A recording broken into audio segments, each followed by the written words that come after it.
Welcome back to CVI with who will be the next Fab 4. This video shout out to Ramesh Nikra. अब India से शुभमन और यशस्वी इसमें दोनों आ जाएंगे, लेकिन एक देश का एक ही खिलाड़ी इसमें हो सकता है। पाकिस्तान के लोग कह रहे हैं कि सैम अयूब को फैब 4 में डाल दो, लेकिन सैम अयूब के स्टैट यदि आप देखोगे तो आपको हंसी आ जाएगी।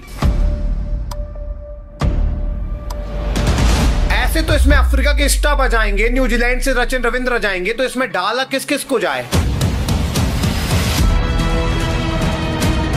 देखिए, फैब 4 बनाने का जो बेसिक रूल है वो ये है कि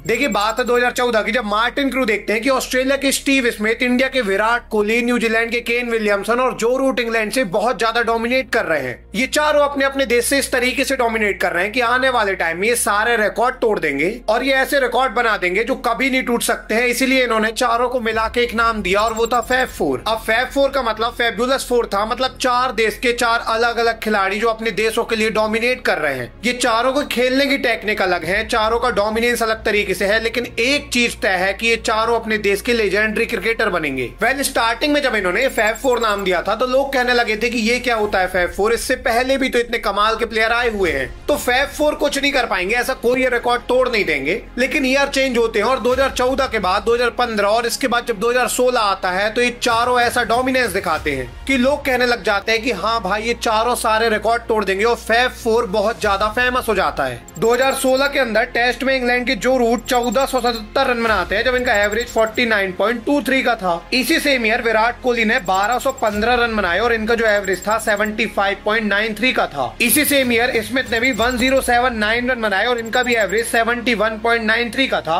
और केन विलियमसन ने भी 753 रन बनाए, जिस समय इनका एवरेज भी 50 के लगभग था। देखिए, इन सारों के नंबर आगे पीछे थे, मतलब किसी के रन 750 थे और किसी के 1500 थे। और ऐसा इसीलिए हुआ था क्योंकि इन सब ने कम ज्यादा मैच खेले थे। जैसे केन विलियमसन ने 9 मैच ही खेले थे, जो रूट ने 17 मैच खेल लिए थे इस दौरान, तो सबने कम ज्यादा मैच खेले थे, इसलिए इनके नंबर फ्लक्चुएट हो रहे थे। लेकिन एक चीज सब में कॉमन थी और वो था एवरेज। सबका एवरेज 50 का था। एंड ऐसा नहीं है कि सिर्फ टेस्ट क्रिकेट में, इन सबका ओडीआई में भी एवरेज 50 का था और T20I में भी सबका एवरेज 50 पहुंचने लग जा रहा था। अब जब एक साल के अंदर चारों खिलाड़ी 4 देश से डोमिनेट करते हैं तो सब कहने लग जाते हैं कि भाई ये सारे रिकॉर्ड तोड़ देंगे। सब कहने लगते हैं कि मार्टिन क्रू ने सही बोला था, ये चारों फैब 4 हैं। इवन सबसे स्पेशल बात ये थी कि ये चारों तीनों फॉर्मेट में डोमिनेट कर रहे थे और इस तरीके से कर रहे थे कि विराट कोहली का एवरेज तीनों फॉर्मेट में 55 पहुंचने लग जा रहा था। हाँ, जो Root, Kane Williamson, Steve Smith, T20I में 30-35 का एवरेज था इनका, लेकिन वनडे और टेस्ट में इनका एवरेज 60 हो गया था। इस समय स्टीव स्मिथ का टेस्ट एवरेज 65 पहुंच गया था और इनको लोग नेक्स्ट ब्रैडमैन बोलने लग गए थे। मतलब ओवरऑल ये चारों तीनों फॉर्मेट में इस तरीके से डोमिनेट कर रहे थे कि ये सारे रिकॉर्ड तोड़ने वाले थे, सबको समझ आ गया था। एंड 2016 बस नहीं, 2017, 2018, 2019, 2020 ये हर साल डोमिनेट करते हैं। कौन सा खिलाड़ी पूरे साल के अंदर सबसे ज्यादा रन बनाएगा, और ये चारों में से ही कोई नंबर 1 में आता था। इवन अगर आप उस समय ओडीआई में और टेस्ट में टॉप 4 रन गेटर की लिस्ट के नाम देखते तो आपको समझ में आता कि ये चारों का नाम टॉप 5 में रहता ही रहता था। बस एक चीज हो जाती कि कभी विराट कोहली नंबर 1 में आ जाते, कभी केन विलियमसन, तो कभी जो रूट, कभी स्टीव स्मिथ। बट 2014 से लेकर 2020 तक चला ये फैब 4 का क्रेज खत्म होने लगा 2020 के बाद। देखिए, होता क्या है कि 2020 के बाद सबकी फॉर्म में डिक्लाइन आता है और सब लोग एकदम से रिटायरमेंट लेने लग जाते हैं। सबसे पहले विराट कोहली की बात करते हैं। 2020 के बाद क्या होता है कि विराट कोहली 3 टेस्ट सेंचुरी मार पाते हैं 2020 से 25 के बीच में 5 साल के अंदर, और इसके बाद विराट कोहली टेस्ट से रिटायरमेंट ले लेते हैं। अब विराट जो फैब 4 के नंबर 1 खिलाड़ी थे, इन्होंने टेस्ट क्रिकेट ही छोड़ दिया। वेल, विराट ने बस नहीं, एक तरफ थे स्टीव स्मिथ जो टेस्ट में तो इसके बाद भी डोमिनेट कर रहे थे, लेकिन स्टीव स्मिथ ओडीआई क्रिकेट छोड़ देते हैं और चैंपियन ट्रॉफी के बाद इन्होंने ओडीआई से रिटायरमेंट ले लिया। हालांकि जो रूट एक तरफ से रन बनाते रहे, टेस्ट में इन्होंने 2020 के बाद तो ज्यादा ही सेंचुरी मारी। 2020 के पहले जो रूट की 17 सेंचुरी थी और 2020 के बाद इन्होंने 20 सेंचुरी मार दी। बट दिक्कत जो रूट के साथ ये हुई कि इन्होंने भी T20I और ओडीआई लगभग पूरे तरीके से छोड़ दिया।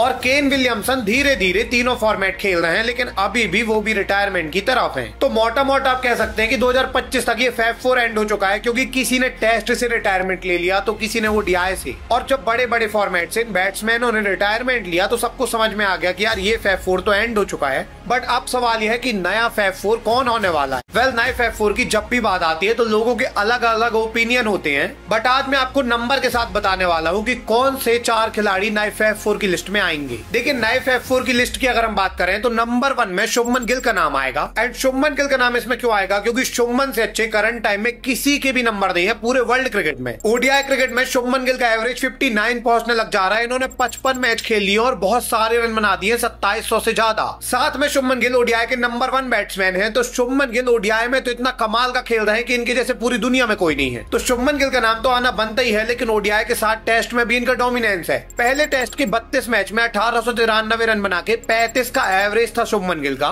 बट बाद में अगले 2 टेस्ट मैचों में इन्होंने 500 से ज्यादा रन बनाए और अभी इनका टेस्ट का एवरेज 43 का पहुंच गया है। इवन इंडियन टीम में ये ओडीआई में डोमिनेट कर रहा है, पूरी दुनिया में ओडीआई में नंबर 1 है और टेस्ट के कैप्टन बन चुके हैं इंडिया जैसी बड़ी टीम के। ऐसे में शुभमन गिल फैब 4 के सबसे प्रबल दावेदार है। साथ में T20I की अगर हम बात करें तो इन्होंने 21 मैच ही खेले और इनका एवरेज 31 का है। आने वाले टाइम में इसमें भी इनका एवरेज 50 पहुंच जाएगा जब ये रेगुलर खेलेंगे। तो मोटा मोटा आप कह सकते हैं कि शुभमन गिल, जिनका ओडीआई का एवरेज 60 पहुंचने लग जा रहा है, टेस्ट का एवरेज 50। अब इधर पे कई पाकिस्तानी फैन है, वो कहते हैं कि यहाँ पे सैम अयूब का नाम होगा, लेकिन सैम अयूब की यदि आप नंबर सुनोगे तो आपको हंसी आ जाएगी। सैम अयूब ने 8 टेस्ट मैच में 364 रन बनाए हैं। इनका जो एवरेज है वो 22 का है। लिटरली इनका टेस्ट एवरेज 22 का है और इन्होंने अभी 400 रन भी नहीं बनाए 8 मैच खेलने के बाद। अब ये फैब 4 में कैसे आ सकते हैं जिस फैब 4 में शुभमन गिल हैं जिन्होंने एक मैच में 430 रन मारे? उस फैब 4 में कैसे ही आ सकते हैं जिनका एवरेज 25 भी नहीं है टेस्ट का?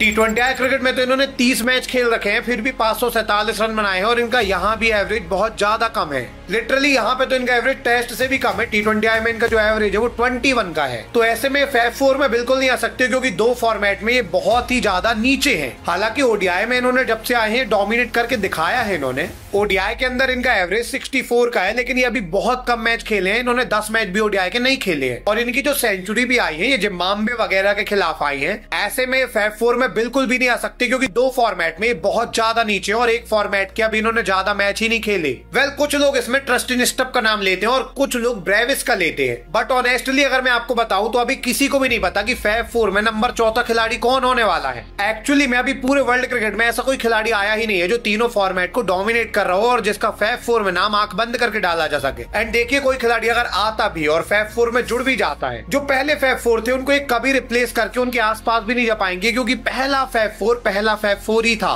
वो फैब 4 ऐसा था जिनके तीनों फॉर्मेट में नंबर ऐसे थे कि आप चौंक जाते थे। वो फैब 4 ऐसा था जिनके तीनों फॉर्मेट में एवरेज 50 से ज्यादा का था। विराट कोहली का तो तीनों फॉर्मेट का एवरेज 2019 तक 52 से ज्यादा का हुआ करता था। अब ऐसे में जो नया फैब 4 आया है वो 2 फॉर्मेट में भले ही डोमिनेट कर ले, T20I में तो डोमिनेट कर ही नहीं पा रहा। तो ऐसे में आप कह सकते हैं कि नया फैब 4 कोई भी आए वो पुराने फैब 4 के ना बराबर हो पाएगा ना उनके रिकॉर्ड तोड़ पाएगा, क्योंकि जो एक्चुअली फैब 4 था वो लेजेंडरी फैब 4 था। उसमें ऐसे ऐसे खिलाड़ी थे जिसमें जो रूट के 13,000 से ज्यादा रन थे, विराट कोहली का 52 से ज्यादा एवरेज था, केन विलियमसन ने साइलेंटली 16,000 रन बना दिए ओडीआई और टेस्ट को मिलाकर, और ऐसे ही स्टीव स्मिथ को नेक्स्ट ब्रैडमैन नहीं कहा जाता था। तो मोटा मोटा आप कह सकते हैं कि नया फैब 4 कोई भी आ जाए, लेकिन ओल्ड फैब 4 लेजेंडरी फैब 4 था और उसको कोई डिसमिस नहीं कर सकता।